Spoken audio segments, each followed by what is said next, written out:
All right, let's just dive right in. When I say Content Delivery Network, or CDN, what's the first thing that pops into your head?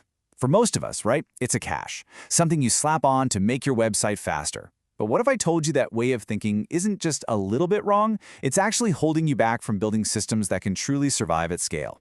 So today, we're going to tear down that simple idea and build a new, much more powerful one from first principles. So let's just kick things off with this really bold, kind of contrarian statement. And this isn't just for shock value, I promise. This one sentence is really the key to unlocking a much, much deeper understanding of how the modern internet actually works. So if a CDN isn't a cache, then what on earth is it? Okay, so here's the real definition.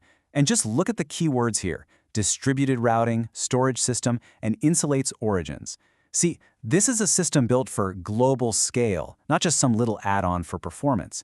It's about routing and protection just as much as it is about speed. And when we treat it as anything less, well, that's how we end up designing fragile systems. To really get why CDNs even exist, we have to start with something totally unbreakable, a fundamental law of the universe. In a way, we're basically picking a fight with physics itself. You know, the biggest bottleneck on the internet, it's not your server CPU, it's not memory, it's just distance. Plain and simple. Every single request is limited by the speed of light, how many network ops it has to take, and all the congestion along the way. And that's the part you just can't get around, right? You can't code your way to faster than light travel. Yeah, and this image here just shows it perfectly.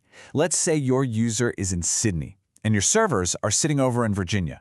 The time it takes for just one request to go there and back is physically capped.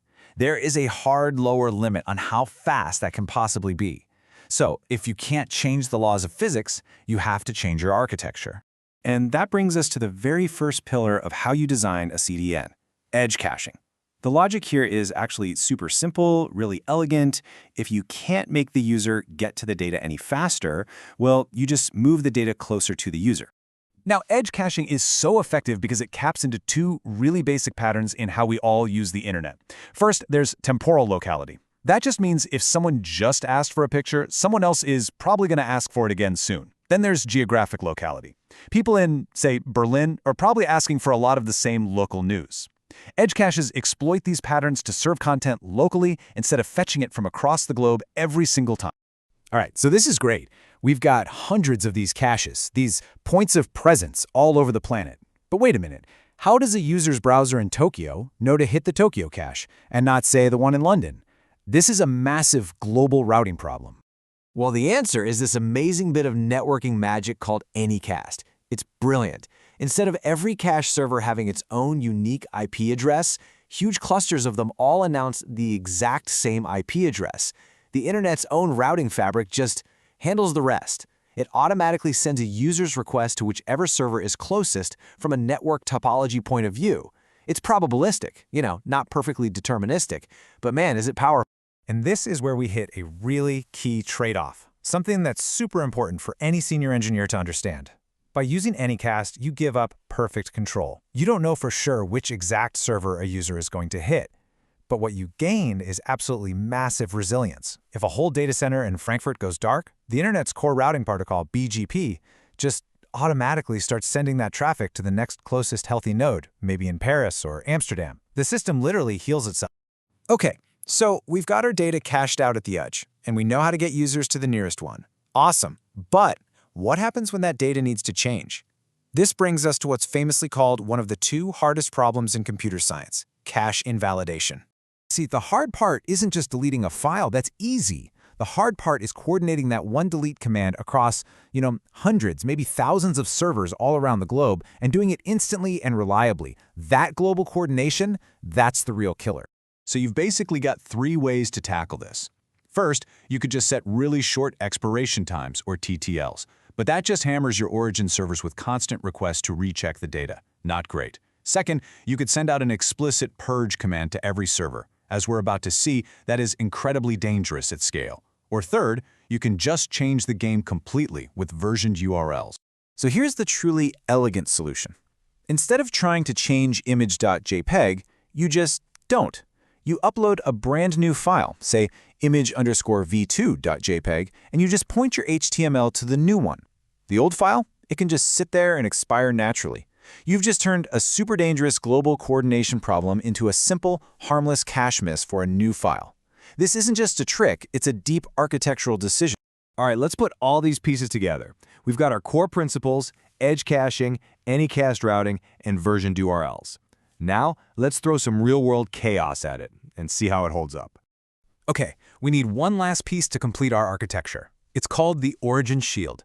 Think of it like this. When an edge cache needs a file it doesn't have, instead of hitting your main server directly, it hits this special, intermediate caching layer first. The shield's job is to group up requests. So if 1,000 edge servers all need the same file at the exact same time, the shield makes sure that only one request actually goes to your origin. It's basically a critical shock absorber for your entire system. All right, time to break things. Let's run a disaster simulation. Imagine for a second we ignored that great advice about versioned URLs, and instead we decide to issue a purge command for a super popular file, and we send it to our entire global network all at once. What do you think happens next? What you get is a complete cascading failure. The purge command forces every single edge cache on the planet to delete the file at the exact same moment.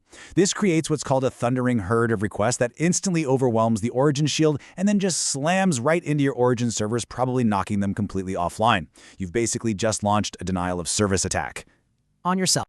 And this is why those design choices we made earlier are so important.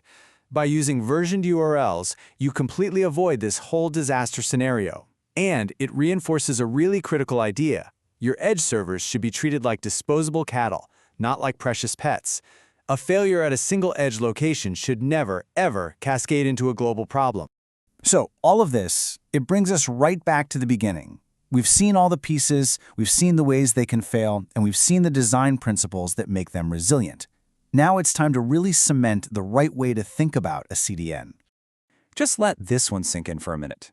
Your origin server, its main job is not to talk to users. Its job is to be the slow, reliable source of truth that your much faster, much bigger edge network uses to fill itself up. In fact, users should almost never, ever hit your origin directly. And that right there, that's the big takeaway. You have to stop thinking about your CDN as just some add-on. For all intents and purposes, your CDN is your application's read layer. It's the globally distributed, massively scalable, self-healing system that actually presents your content to the world. Your origin, that's just the backend for your CDN. So let's just end with this thought. A CDN is a massive amplifier. If you build your system on solid architectural principles, like immutability and versioning, that CDN is going to make it unbelievably fast and super resilient. But if you rely on brittle patterns like global purges, the CDN will amplify that fragility and help you create some truly spectacular failures. The CDN is going to amplify what you give it. So, which is it going to be?